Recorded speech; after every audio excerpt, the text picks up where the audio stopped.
Hey everybody, it's me, Cyrus. Well, if you know me at all, you know that I am obsessed, I guess is the word, with the Nintendo Entertainment System.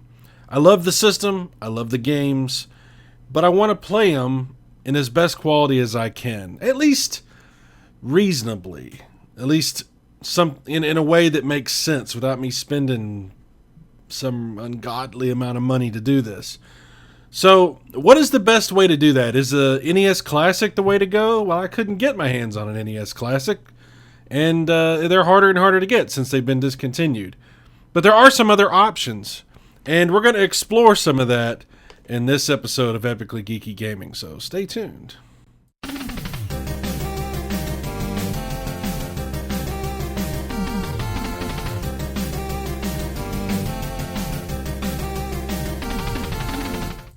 Okay, I've been wanting to do this for a long time. So a while back, I picked up the RetroUSB AVS, and I also picked up the Android TV box that I have, which is the T95Z Plus. So let me show you these systems, and then we'll discuss exactly what we're comparing here. Okay, so yes, a real NES is awesome, but a real NES puts out kind of crappy video signal, especially if you want to put it on a big TV. Now, you can get an HDMI mod for the NES, but that costs quite a bit, and you can do that. That's an option, and you can do that. And that's probably the best way to go as far as quality is concerned, as far as I'm concerned. But these are some other good options. So you can get you an Android TV box. It doesn't have to be this Android TV box. The T95Z Plus is one of the better ones out there on the market. And we're going to be using the NES.Emu emulator for playing Nintendo games on this thing. Now, there are some more expensive options for playing your regular NES games and outputting it to HDMI, but I believe that the RetroUSB AVS is a good middle-of-the-road choice. This thing runs about $160 to $180 usually, maybe a little bit more, but for the quality you get, I think it's well worth the price. But anyway, let's take a look at this comparison. Castlevania 3 is an NES game that used some mappers that were a little bit more advanced than most games, so it's a really good game to test when you're comparing hardware like this. Now on the left side, we've got the RetroUSB AVS, and on the right side, we've got the NES.Emu running on the Android TV box. Audio, you'll notice, is also being noted on the top of the screen. So right now, the audio is on the left side, so that's where it's coming from.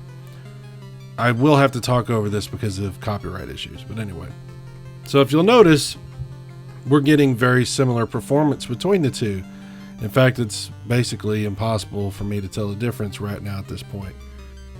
In a lot of emulators or lesser hardware, you might see some glitches appearing in this opening sequence, and you're not really seeing that here. Now, I will note, as these tests go on, you might see some slight graphical anomalies appearing on the top of the screen or on the far left of each of the screens, and that's because that's a rendering technique that the NES uses, and most of that would never actually be visible on a CRT. It actually would be overscanned, so that's perfectly normal.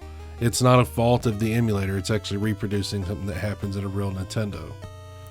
So we get into the game here, and you can see the graphics of these are very similar. I should also note that the color palettes between these two are also slightly different, but for the most part pretty close. I did have to manually select a color palette for the RetroUSB AVS. I upgraded the firmware on there, and I'm using the FCEUX emulator color palette. So that color palette, I believe, is very, very close to a real NES. I did a lot of tests myself comparing color palettes to a real Nintendo on a real CRT. So the color palette between either the emulator or the AVS is actually extremely accurate, and I tested it in many different games. Batman, unfortunately, I couldn't show you too much of the opening sequence here because when we moved from 60 to 30 frames per second, I did have some problems with the flickering. So anything that flickers super fast on screen, you might see some graphical glitches. Like it's probably not going to display some of the frames, and that's just a problem with the capture. It has nothing to do with the game, it has nothing to do with the hardware or the emulator. So just making a note of that so you're aware of what's going on there. Batman is another advanced game on the NES and can be very difficult to emulate. So it's always a game that I fire up whenever I'm comparing hardware, just so I get an idea of how the hardware or the emulator runs. You'll notice whenever the audio changes from the AVS over to the emulator that the volume goes up, and that's just basically a result of the emulator running a little bit higher volume on the box itself, on the Android box. So it's don't take that as a quality difference necessarily. It's just a slight volume difference. It's also worth noting that there's a very slight difference in the aspect ratio here, and that's because the NES.Emu is running in 4:3 mode, and the AVS actually doesn't have a 4:3 mode necessarily. It has a little slider bar, so you have to sort of guesstimate what you think a 4:3 picture would look like. So there's just a very slight difference in aspect ratio, but they're very close. So I just wanted to kind of establish exactly what you were seeing there. Here's probably the best example of the color palette here. You'll notice, like I said, they're very, very close to each other. And the RetroUSB AVS had a little bit different color output straight out of the box. So that's why I went ahead and enabled the new color palette, the FCUX emulator color palette, because I just think it's a lot closer. And obviously comparing it, right next to the NES.Emu screens, you can see it is very, very similar. And both of those are basically the same as a real NES. Here's the first Ninja Turtles, a game most people don't like that much. I personally like it, but I just wanted to kind of show you a comparison of how the graphics are displayed. Here you see on the AVS there are some garbage on the left side of the screen where that black bar is going up and down. Now you can actually set it in the AVS to cut that off. It's actually being cut off on the emulator, and I could have cut that off on the AVS, but I wanted to show it to you to show you what it was. That's actually real. That's something that a real NES does actually also, which again would be cropped out in an overscan.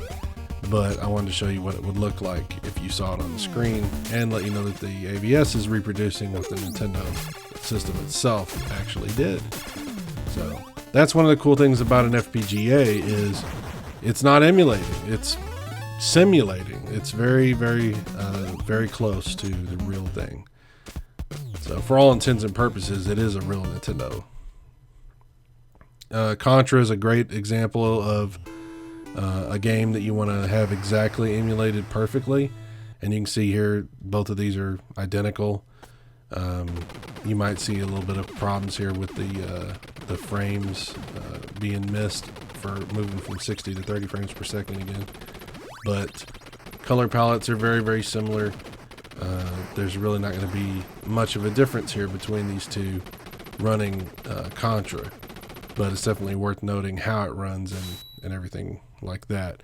Ninja Gaiden is a good example of a game you want to definitely check out whenever you first start up new hardware or run an emulator and you're playing NES games, because you see these cinematics here. Some of the lesser quality systems out there or emulators out there will not display this opening cinematic correctly. So you really want to make sure you find something that does, because it could look really weird, with screens popping in and out of their letterboxes and weird stuff going on. But you can see both of these are handling that perfectly. So that's good, because obviously Ninja Gaiden is one of the best games on the NES, or at least one of the most well-known and widely played games. You can see here the scrolling is fine, the resolution is fine, everything looks really good. If you want the absolute highest resolution, You can output either the emulator or the Retro AVS in a full screen mode at 16:9 and use your TV to rescale it to a 4:3. So that's just another option in case you're interested. So having said that, you have to ask yourself, why spend that money or why not spend that money? And it really just comes down to, are you some kind of a serious collector, or what they call like a video file or something like that, or somebody that just has to have the exact best that they can get within reason? Because there's other boxes you can buy that also play NES cartridges and everything that are a lot more than this. There's one that's like $500. So the Retro USB is kind of in the middle. It's more expensive than a solution like the Android box, but it's less expensive than some of the really fancy stuff. And I'll say that I'm very happy with mine. It's not necessary, but what I like about it is I do have a regular real NES, and I play that on my CRT TV. And since I have the Everdrive, which is a flash cart that has all these NES games on it, I'm able to interchange my Everdrive on the NES and on the Retro USB, so I can keep all my stuff together. All my save files and everything else can stay there. So when I'm playing NES games, whatever, if I want to play on my CRT or if I want to play on the the nice 4K TV that I have, I just use the same cartridge. So that's a pretty good advantage as far as I'm concerned. So that's just me. That's just the way I feel about it. I really like my Retro USB. I think it's a great system. And I also really like my Android TV box. And I think it's awesome too.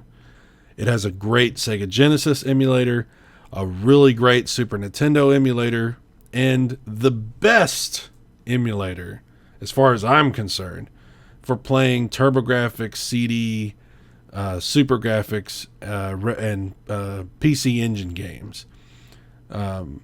So even if you play just those emulators, let alone all the other ones, or all the other uses that you would have for an Android TV box, personally, I think this thing is worth the money. $60, you're going to get a lot of use out of that. But I also think the Retro USB is worth the money too.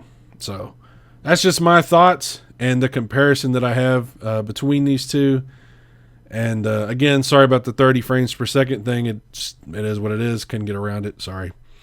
But please check back. Let me know what you think. Leave some comments. Let's talk about these systems.